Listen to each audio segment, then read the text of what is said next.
This is a 5-minute warning that we're going to be wrapping up our table discussions in 5 minutes.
All right, let's be wrapping up our discussions in the next minute or so.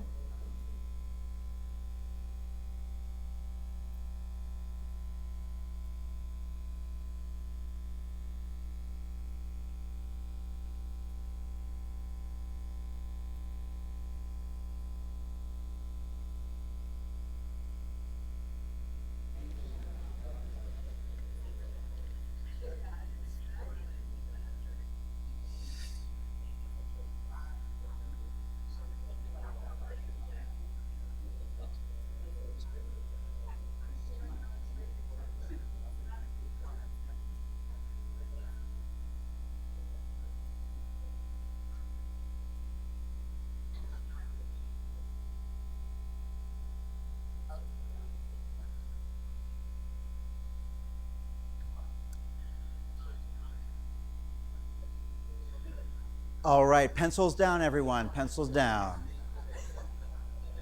I'm talking to you, Jacinta. All right, let's wrap up our discussions and report out. Sorry, Janelle. Report out from each of the tables, please. This is our chance to hear table to table what you've been talking about. I heard several excellent discussions and looking forward to hearing from the tables about different themes that came out. And what I'd like us to do is we're going to start from one of the corners of the room that I'm going to pick in just a second, and we're going to work across the room. And because we don't have a lot of time for the report out, I'd like each table as you go to highlight the themes that were, you think, unique to your table. And we're going to have a chance to hear about common themes, I'm sure, as we go across, because uniqueness has a lot of different aspects to it. And thank you, Janelle. Yes, we'll have a microphone for each report out person. And let's go ahead and begin with this table over here in this corner. Hi, I'm Natasha Van Grinsven from Corporate Outreach here at Lurie Children's, and we have a table full of Lurie Children's people with the exception of Jean. So I'm sorry you probably can't see me. Hi. Okay, so we tried to stay on topic with the questions, but we also have Jacinta at our table who works at Healthy Communities, so we talked a lot about the work that Healthy Communities was doing because we were very interested in it. So we'll try to format our answers based on these questions. So regarding what youth health topics we wanted to learn about more in the future, the first conversation that we had was why wasn't gun violence included in the health-related list. So we talked a little bit about that. I think we kind of understood at the end of our conversation why it wasn't, because it was more of a social issue or maybe something that isn't really treated clinically like depression or some of the other things on that list might be, or suicide. But that was something that I think we all seemed to care a lot about. What else? We also were curious about how this information will be used. We're collecting a lot of the data, and we have good data, but what are we going to do with it? We were encouraged to hear that the data that was collected from Michigan was used to influence policy, so that was great. Number two, how might you or your organizations use this information? So because the majority of us were from Lurie Children's, obviously Lurie Children's is using it, but through what we learned from Jacinta, it's clear that Healthy Communities is collaborating with a lot of departments internally, and we are all here because we care about these topics. And so, are there ways to leverage people within different departments at Lurie Children's who are passionate about these topics to help Healthy Communities or Westside United or other groups kind of their mission along?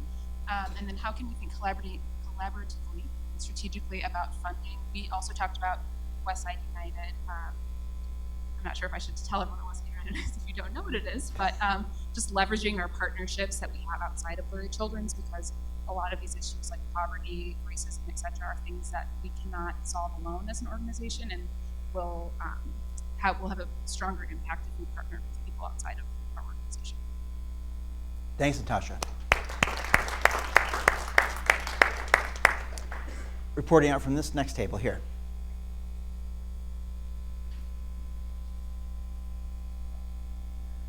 So hi, I'm Christina Berto. I'm a pediatric hematology oncology fellow here at Lurie Children's.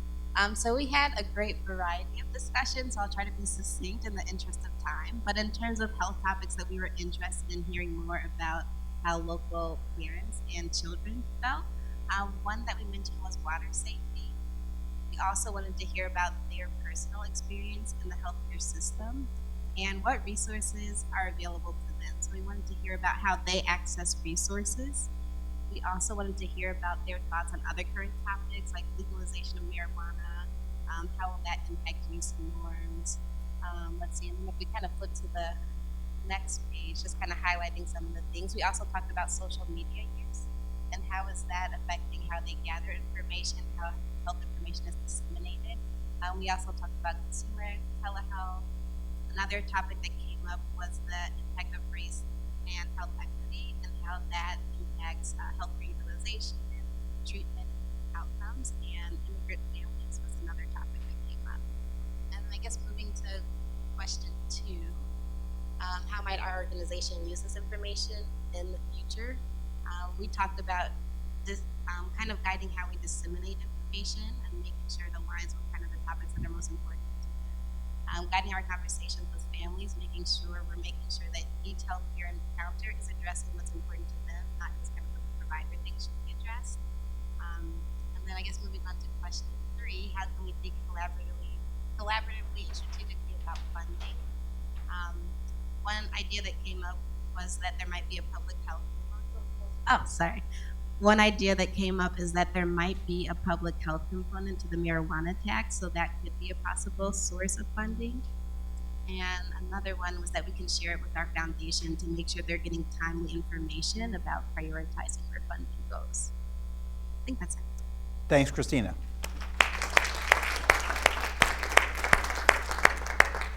We've already heard a variety of ideas there. Let's hear what you talked about at this table. Hi, I'm Jennifer Suh from the Public Health Department. So I think a lot of our conversation for question 1 focused a lot on schooler stress and student stress. So we want to learn more about what exactly those stressors are that our adolescents are experiencing, and got even specific to CPS testing and is there some way that we can help students with whatever testing requirements CPS has, because that's a high source of stress for our city's children. We also talked about knowing more about how autism and maybe brought back to children, how that's impacting the children in our community, the parents, what kind of resources they have, just giving more thoughts on that. We were also curious about how the youth were experiencing inequity. So I guess going to some of the health inequities, race inequities that will exist in our city. What kind of impact is that having on the youth? What are they thinking? What are they experiencing? And just in general, how can we help parents be better parents, because you're not born with those skills. And even as a pediatrician, I had no idea how to be a parent until I had a child. So how can we support our parents more in that endeavor?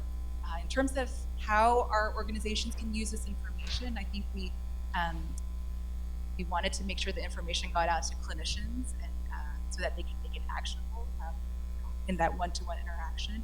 Also, this will help us inform how we can get programs out into our community and targeting our specific community's needs, and also forming alliances within the community, getting the communities involved, using this data, kind of informing the community about the data that we have collected about their residents, and really targeting the interventions and getting buy-in and support from them.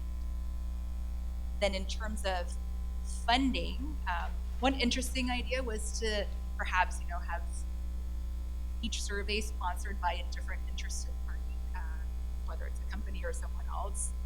We're trying to figure out how we can get funders from companies interested. How do we reach out to them? I don't know if we had a specific answer. How do we find a champion within private companies?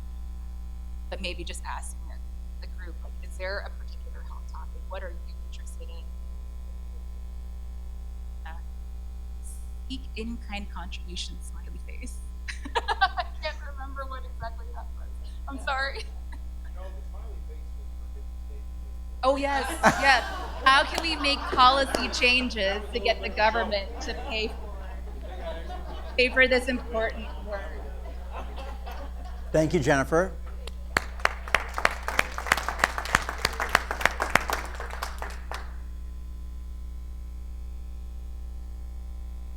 Hi, everybody. I'm Doug Dumars with the Rebellious Beverage Company. Been a member of Executive Club for about 18, 19 months.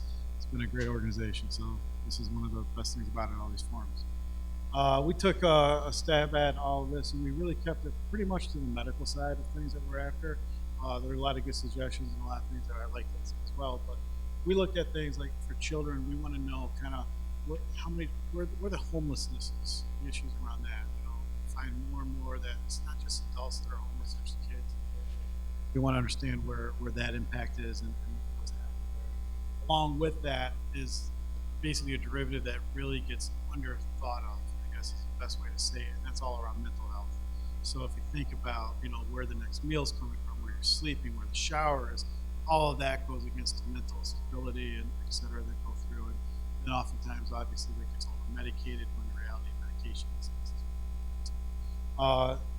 We also wanted to dive into sleep. It's very important for children specifically as they're growing and developing to make sure they get enough sleep. So that would be a great understanding. One of the areas that was near and dear to a lot of folks is really access to care, and because part of it is the time commitment at work. Necessarily take one of your children or all of your children to either a hospital, emergency, a primary doctor, all the above. You can be sitting in waiting rooms for hours to half a day, who knows what. Next time, they may not be willing to do it because of the time commitment. So access to care is also something that is important to help solve that. And then on the heels of that is there are some of those with the clinics at CVS and Walgreens that you go in for your script for your throat. Well, then now that becomes another problem. So now you might go 3-4 times a year for that, but how does your primary care know about it? How did you get the holistic record keeping, I guess, is part of it, et cetera. So really, there's some of the solves have other issues that go with it. So it's kind of all of that is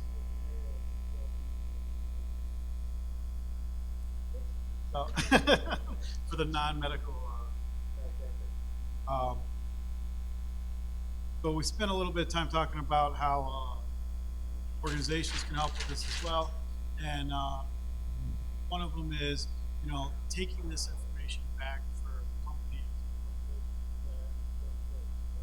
There's a lot of single parents, etc. How do we disseminate some of this information and findings back through that? Companies are doing more and more about wellness, employee wellness, and how does this become, also a part of the communication pattern?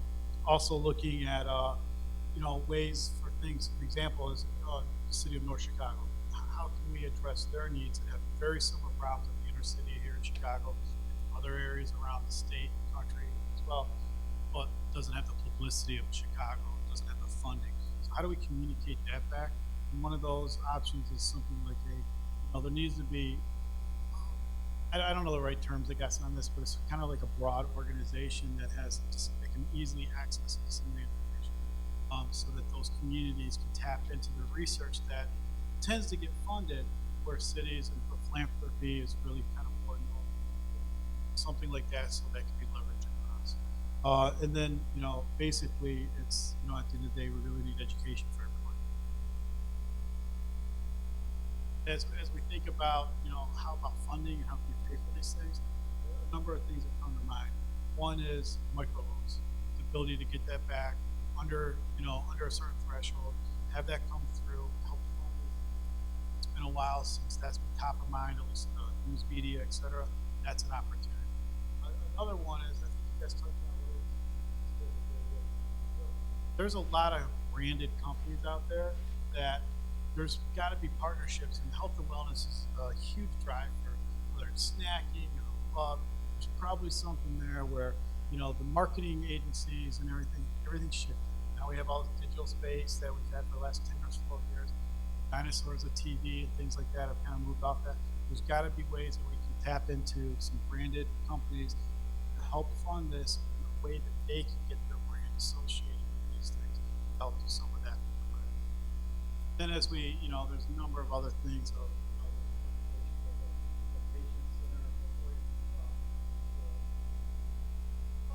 Corey. Can you say what that is? Patient-Centered Outcomes Research Outcomes, Institute. that's what, yeah, sorry. And so there's things of that nature. There's philanthropy.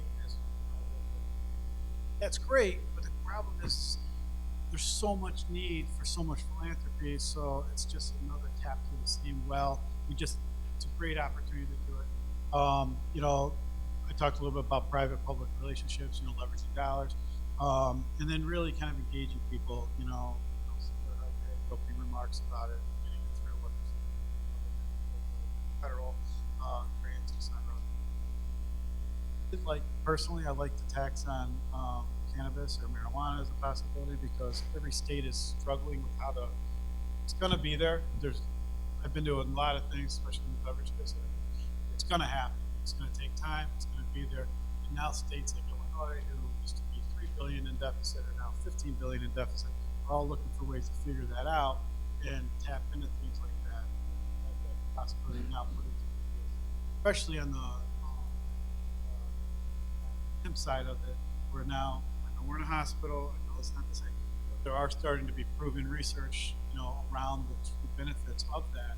Something like that the state can kind of tap into to help fill that challenges we face with children. Thank you. I'm sensitive to the time. We've already gone over by a few minutes. If you just wanted to, highlight a couple of things that we may not have heard already. Thank you.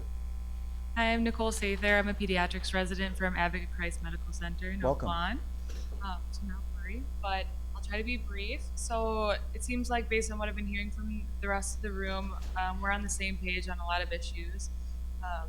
One of the big ones being access to care. We talked about specifically insurance issues, something that I think all of us deal with every day, as well as disparities, social determinants in health.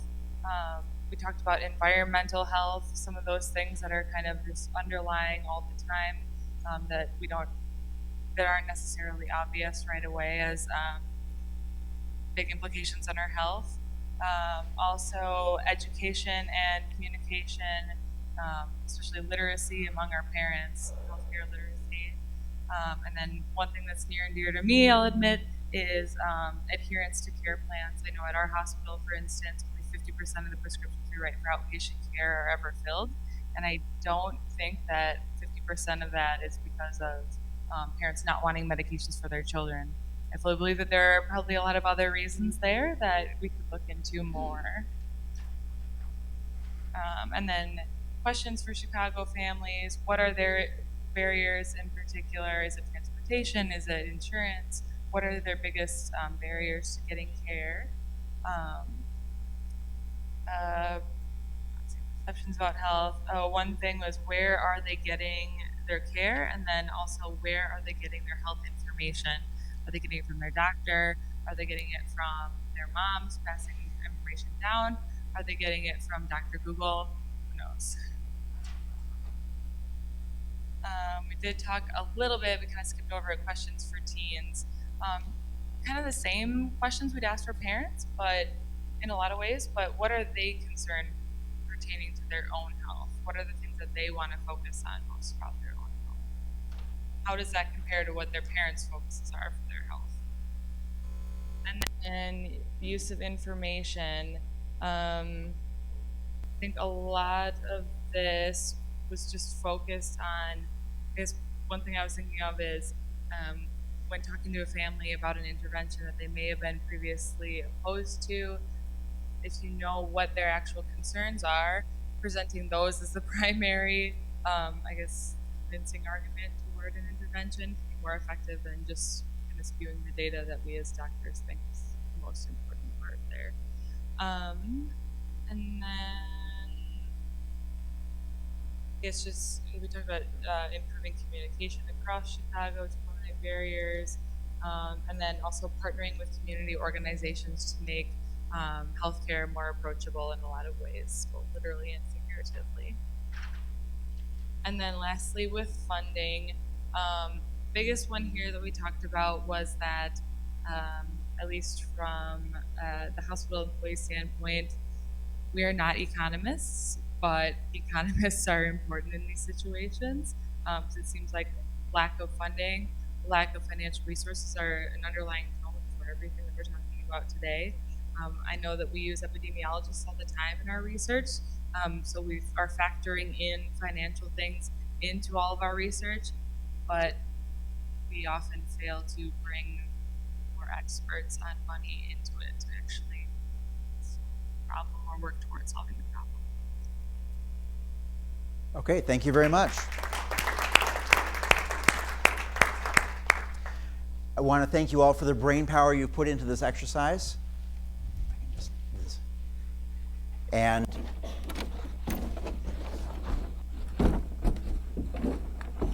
just so I can see everybody here for a second. Thanks, Jess. Thank you for staying a few minutes extra and for joining us here this evening. I want to remind you all, we still have some refreshments over on this side of the room, your right side for you all.